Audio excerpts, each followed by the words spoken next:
Well, I just recorded without recording for like 20 minutes, so that's fun. Let's try to start this again. Um, Robert Robertson was not executed. Thank all the gods. Um, a judge issued a temporary restraining order, and a court came in and made a judgment, and he is going to be allowed to testify on Monday on his own behalf, and we'll see where it goes from there. But for now, Texas finally did something that made sense and did not execute a man for being autistic. That's not what our episode is about. Hi, I'm Naomi. Welcome back to the podcast. This is Mosaic in Progress. We're going to talk about boundaries today, and I'm going to try to recreate the last 20 minutes of what I just spoke into nothingness. I have been seeing a lot of things lately from a lot of my friends about boundaries, and it's no offense to my friends, no judgment, but it's completely incorrect as far as what boundaries are. They're like, people don't respect my boundaries. No, sis, you don't respect your boundaries because you say this is the expectation and you let people run right over it and comply with them running right over it and then think that they're the problem. Nope, you're the problem. No offense. Love you, mean it. I read the book Boundaries probably 6-ish years ago, maybe a little more than that. It was given to me by a fellow member of a sexual assault survivors group therapy group. And she said she read it and it was too churchy and preachy for her, but she thought that I would like it because I was going to church at the time. And I accepted it, and then it sat on my shelf for several years until after I was raped in 2017. And I started my my morning routine then. It was actually based off of some advice I got from Rachel Hollis's book. Think whatever you want about Rachel Hollis. I'm not here to uphold her or bring her down. I just read her book, Girl Wash Your Face, shortly after I was raped, and it was very helpful for me. She talked about her healing from her brother's suicide and finding his body. And she was talking at one point in the book about having a lot of intrusive thoughts that were just disrupting her life. And her therapist said, set aside a time every day and set a timer for like 5 or 10 minutes and think about it. And she was like, that sounds terrible. And her therapist was like, well, just try it. See if it helps. And in her book, she said it did. And I was like, maybe I should try that. And so I set myself up a little morning routine, and I would light a candle and some incense and sit and let myself be still. And I would practice some deep breathing and some meditation. And I would play some soothing music, and I would usually read something, like an inspirational book, and I would read some in the Bible, and I would pray, and I would journal, and I would allow myself a few minutes in that time to think about what had happened, wherever my mind wanted to go with thinking about the traumatic event. And it did help. My intrusive thoughts did stop. But one of the books that I read during that time was Boundaries, and it changed my entire life. And I think if I had read it any sooner or any later, I would have not liked it. But I would not be who I am today without this book. And so as Christian preachy as it is, I have a lot of gratitude for this book because it did get me to where I am today. And I'm going to read you an excerpt from it. This is on page 31 of the book. It's from the chapter, What Does a Boundary Look Like? And it's under the header, Invisible Property Lines and Responsibility. And I'm going to read you a little bit from the header following it, Me and Not Me. In the physical world, boundaries are easy to see. Fences, signs, walls, moats with alligators, manicured lawns, or hedges are all physical boundaries. In their differing appearances, they give the same message. This is where my property begins. The owner of the property is legally responsible for what happens on his or her property. Non-owners are not responsible for the property. Physical boundaries mark a visible property line that someone holds the deed to. You can go to the county courthouse and find out exactly where those boundaries of responsibility are and whom to call if you have business there. In the spiritual world, boundaries are just as real but often harder to see. The goal of this chapter is to help you define your intangible boundaries and to recognize them as an ever-present reality that can increase your love and save your life. In reality, these boundaries define your soul and they help you to guard it and maintain it. And he gives the scripture, Proverbs 4:23. And then under Me and Not Me, boundaries define us. They define what is me and what is not me. A boundary shows me where I end and someone else begins, leading me to a sense of ownership. Knowing what I am to own and take responsibility for gives me freedom. If I know where my yard begins and ends, I am free to do with it what I like. Taking responsibility for my life opens up many different options. However, I do not own my life. My choices and options become very limited. Sorry, I misspoke. However, if I do not own my life, my choices and options become very limited. So, I hear a lot of people talking about how their boundaries are violated. Their boundaries are violated. Their boundaries are violated. And they are. They absolutely are. But they are violated by themselves. If you go on vacation, if you take PTO, you take your time off, your paid time off, and someone calls or emails you or texts you during your time off, maybe they forgot you were off. Maybe they're inconsiderate. Maybe they don't care that you're off.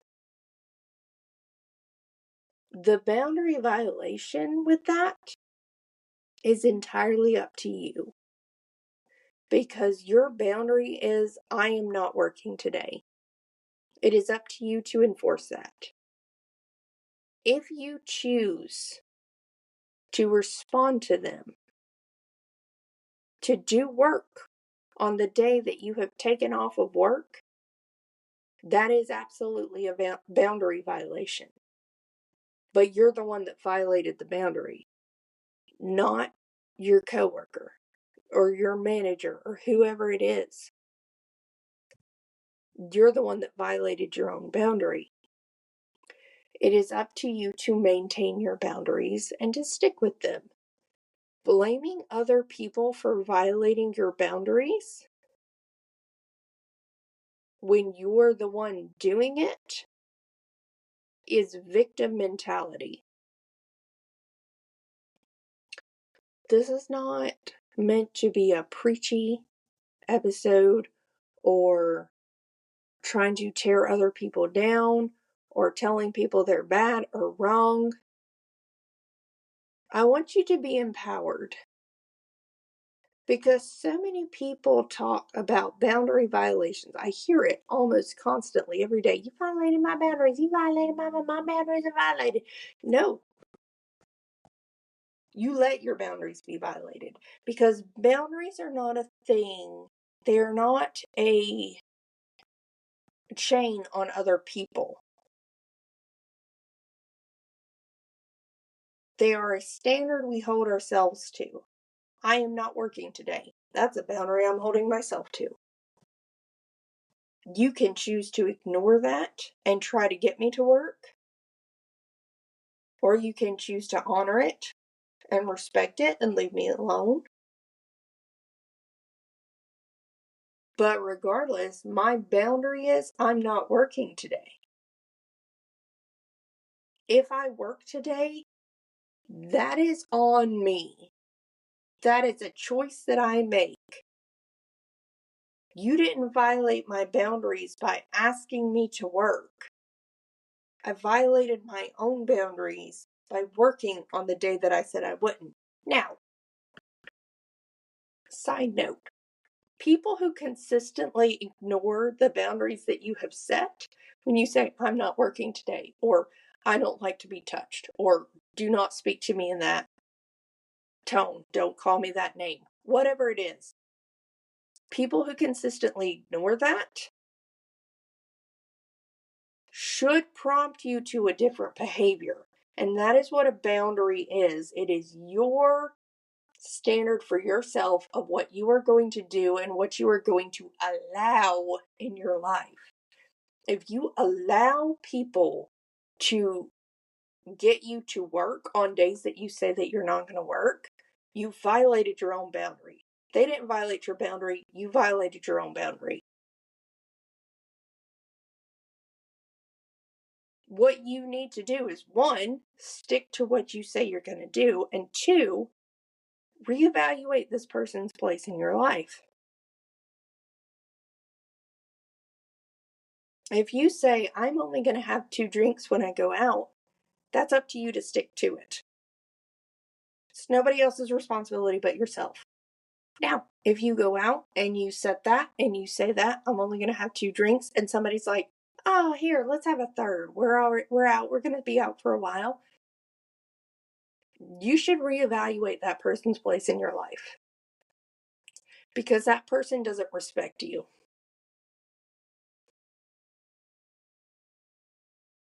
However, it's on you whether or not you have that third drink or not. You're the one that decides whether or not you're going to hold the boundaries.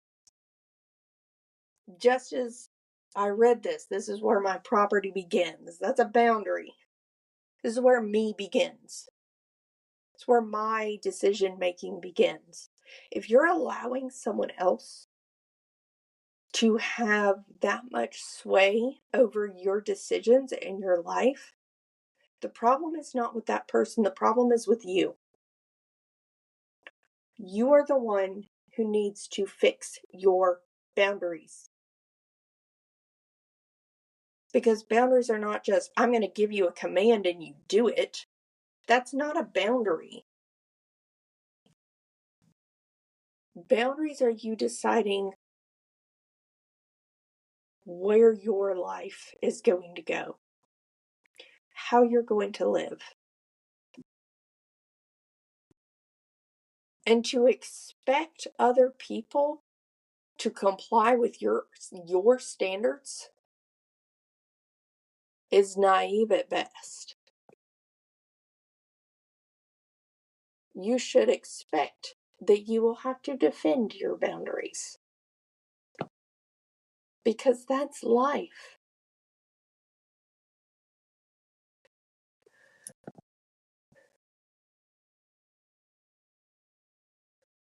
It's difficult for those who grew up needing to placate others, or who have lived for a long time in relationships where they needed to placate others, those who are in the category of people pleasers. It's difficult to enforce your boundaries. You feel like you're a bad person. You feel like you're mean. You feel like you're disrespectful. You feel like you're being harsh. And then on the other side of that, you get this angry feeling of injustice of why couldn't they have just listened? Well, yes, why couldn't they have just listened? But also, maybe they really didn't mean anything by it. Maybe it's not as serious as you think it is. Maybe they just forgot. But the onus is on you, not on others.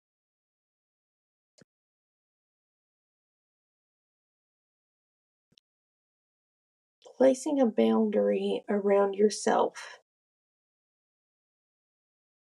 is important, but you're the one who has to defend it. It is your responsibility to defend it, to hold it, to maintain it. And I feel really sad when I see so many of my friends talking about their boundaries being violated when what has actually happened is they've violated their own boundaries. And I feel really sad when I hear my coworkers or managers going on vacation and saying, I'm going to be available by email, or I'll be checking in my text occasionally. And I just want to scream at them. Why would you do that to yourself? Why do you think that is okay to do to yourself, to take time off and still keep working? And I recognize that part of that is the capitalist hellscape we live in America, and our pathological addiction to working 24/7. But I think we need to call each other out. I think we need to support each other in holding boundaries. To when you see your coworker say something like, "Okay, I'm going on vacation, but I'm going to be available by email," tell them don't. Say, "Why would you do that? You're not getting paid for that. Why would you be available by email when you're on vacation?" That is literally the point of time off, is so that you're not working. Why would you work when you're not getting paid for it? This company doesn't give a shit about you. And I don't care what company it is. This is America. None of the companies give a shit about you. That's how it works. They will replace you before your obituary is posted. Or at least they'll be posting your job before your obituary is posted. Stop killing yourself for companies that don't give a shit about you. What are you even doing? Why? Why would you do that? It's not going to get you a promotion. It's not going to get you further. It's not going to get you more money. It sure as fuck isn't going to get you a better relationship with your family and friends because you're too busy checking your email on vacation.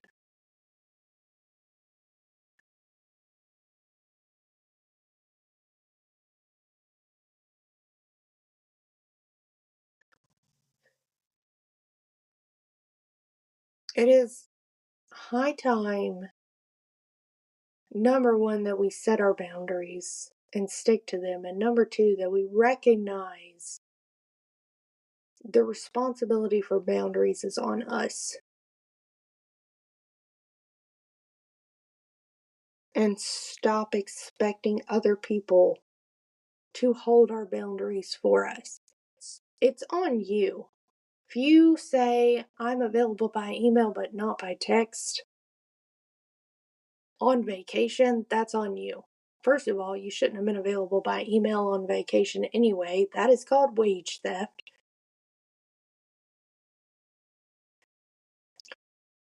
But secondly, If someone texts you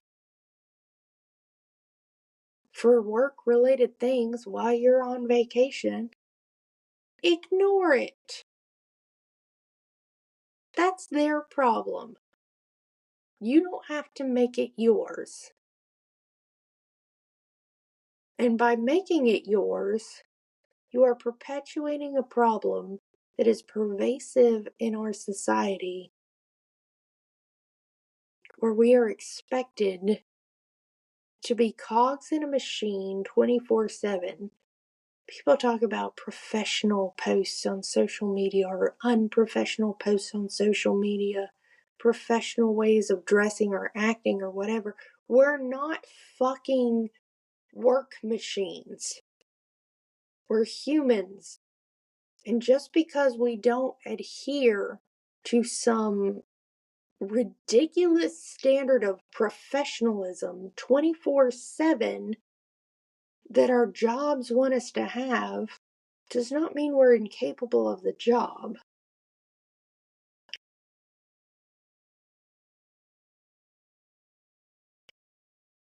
You set the boundaries for yourself.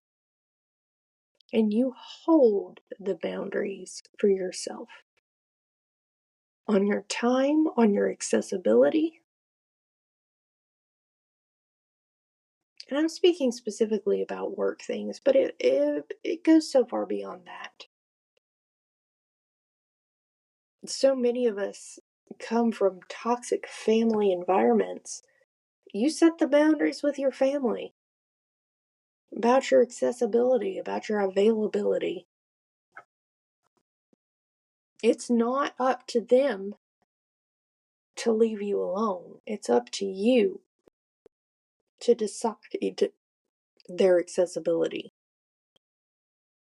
to ignore them if necessary, to block them if necessary.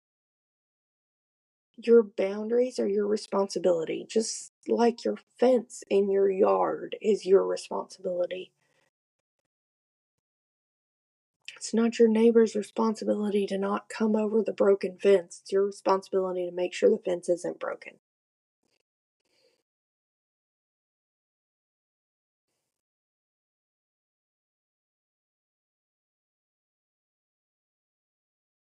This is a much shorter episode than I had anticipated, but I think I did get my point across.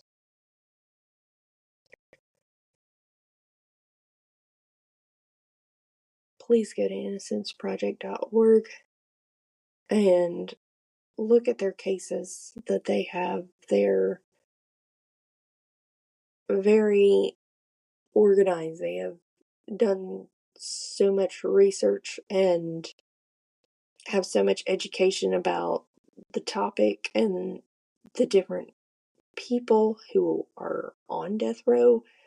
And I would love for every single one of my listeners to go look at that website and see what needs to be done in the coming weeks, especially for Robert Robertson. As always, thank you for listening. Please follow us on social media if you're on there. We're on Facebook and Instagram at Mosaic in Progress. Follow us wherever you listen to podcasts. Share with your friends if you feel so inclined. And please join us next time on the podcast as we both continue to work on our Mosaic in Progress.